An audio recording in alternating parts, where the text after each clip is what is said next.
hal-hal yang membatalkan sholat, rukunnya sholat, ini adalah kajian fikih.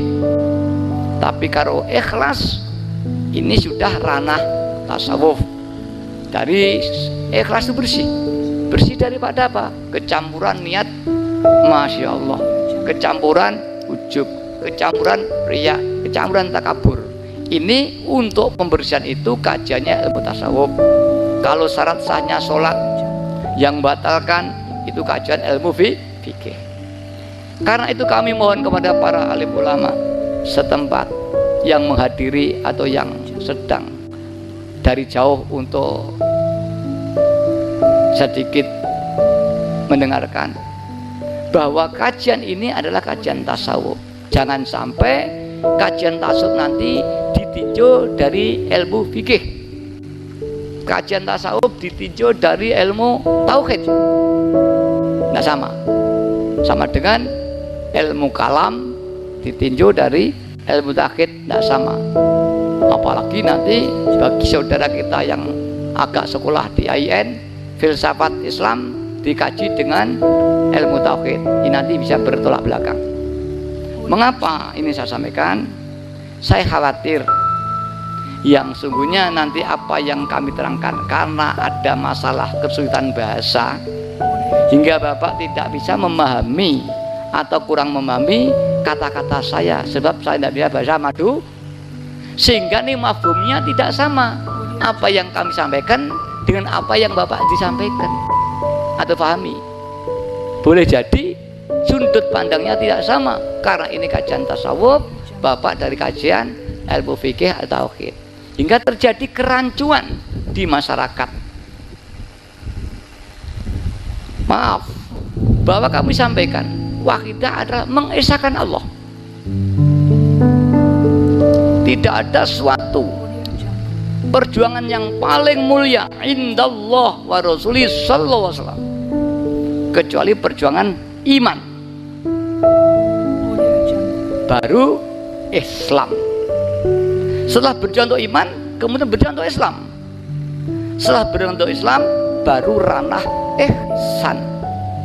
Dan di fikih tidak pernah bahas mawal ihsan, tidak ada kajian, hanya apa itu lafdiyah saja. Al ihsan wa'bud ka'annaka tarah fa ilam takun akun fa innahu yaraka, ada arti bahasa saja, bukan arti tahu. Ini di fikih karena di pondok-pondok tidak pernah dibahas ihsan secara detail, apalagi kajian tasawuf atau ma'rifat di pondok. Karena itulah memang kajian ini agak asing, kalau toh tidak boleh saya katakan kajian agak tinggi dalam dunia kajian ilmu Islam. Pada Bapak yang lah itu dulu tidak boleh dibuka di masyarakat. Dulu lama itu tidak boleh membuka ini. Yaitu fadlnya Allah. Allah mengqadar di zaman akhir ini ilmu-ilmu yang dulu tidak buka dibuka dengan syariat atau metode-metode khusus untuk penyesuaian tingkat kemampuan daya tangkap masyarakat atas ilmu yang diberikan ini. Sebagaimana ilmu matematika, dulu ilmu aritmatika di SD tidak diberikan, sekarang diberikan. Sebagaimana thariqah di tahun 70-an ke bawah, tahun 60, tahun 50 tidak akan terjadi seorang pemuda baiat thariqah. Pasti harus disyarati orang yang telah berusia 40 tahun. Ini baru diperkenankan oleh mursyid thariqah baiat. Tapi alhamdulillah kami mendengar di mana-mana bahwa sekarang para guru thariqah mursyid telah mengizinkan para anak-anak muda untuk baiat thariqah. Disinilah bahwa Allah beri fadl yang tidak boleh. Dulu tidak mungkin, sekarang jadi mungkin. Itulah Allah beri kemudahan. Seperti dulu 50 tahun yang lalu tidak mungkin kita ihram haji ke Mekah bisa kita tempuh dalam sehari semalam. 50 tahun yang lalu, dekade tahun 70 ke bawah, ini tidak ada orang bisa berangkat haji dalam sehari semalam. Paling tidak kalau pakai kapal api, kapal mesin Gunung Jati, Bela Beto itu 18 hari Kalau kita mau dari Tanjung Perak sampai ke Jeddah. Tapi sekarang itu 1 hari semalam sudah sampai di Mekah, bahkan sudah PP. Itulah fadlnya Allah. Begitu sekarang Allah membuka. Nah, dalam teori kajian kecerdasan manusia secara umum sekarang lebih cerdas. Mengapa? Dalam teori kesehatan, bahwa dengan baiknya kesehatan, gizi yang baik karena pembangunan ekonomi yang dilakukan pemerintah, maka anak-anak muda sekarang secara umum ijma ini lebih cerdas daripada orang-orang tua dulu. Karena dulu dijajah Belanda, makan kurang, kesehatan kurang, sehingga sel-sel kecerdasan otak yang tiba kelahiran, yang harus dirawat selama balita, hancur semua, putus. Jadi manusia itu kecerdasan harus dipertahankan pada usia balita. Jika pada usia balita itu gizinya baik, maka kecerdasan akan lebih baik. Ini menurut ahli kesehatan. Maaf, saya simpangkan sebagai untuk mendukung argumentasi ini. Para bapak, para ibu yang kami hormati, itulah maka di tahun 60 Mbah Abdul Majid Ma'ruf, beliau kholwat, uzlah, ijtihad untuk perbaikan umat dan masyarakat, hingga ru'yan Nabi Sallallahu Alaihi Wasallam di tahun 59, tahun 60, yang terakhir 63 kalau nggak keliru.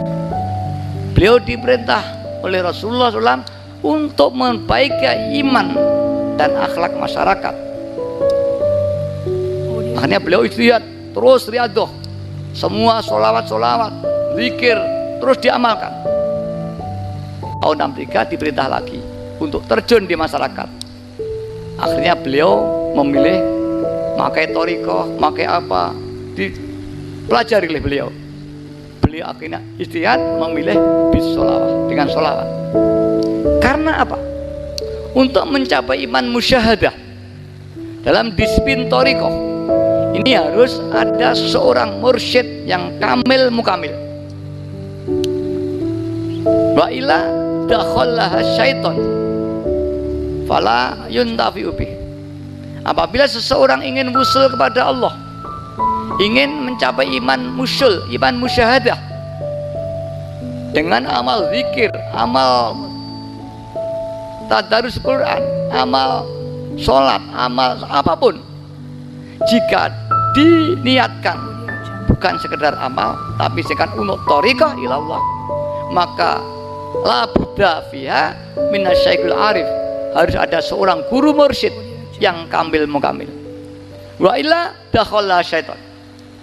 Ini kata juga seorang ulama sufi, karena kajian sufi semua referensinya ulama sufi, bukan ulama fikih. Nanti kalau kita kajian fikih tentunya referensinya juga ulama fikih, atau bahasanya atau balanya ya ulama fikih. Maka Mbak Yai memilih as-sholawat. Ya, tadi sudah disinggung oleh Kiai Betekan atau tidak, saya tidak ngerti bahasa Madura masalahnya. Wabil jumlah wassalatu ala Nabi sallallahu alaihi wasallam. Tadi sampaikan atau belum saya nggak tahu. Bahwa secara umum sholawat, membaca sholawat dengan adab yang baik, yang sesuai dengan kedudukan Rasulullah, apabila diniatkan untuk taqarrub ilallah, maka dia bisa mewusulkan yang baca sholawat tanpa adanya guru yang kamil mukamil.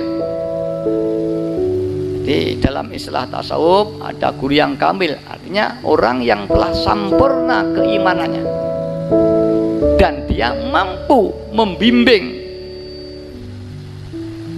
binadzatil basirah, pandangan hatinya, untuk muridnya hingga menghadap kepada Allah SWT, hadir di hadrahnya Allah, usul Allah ini.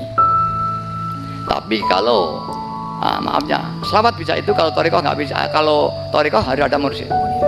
Karena apa alasannya? Li'annaha tu'radu wa yusallillahil musalli.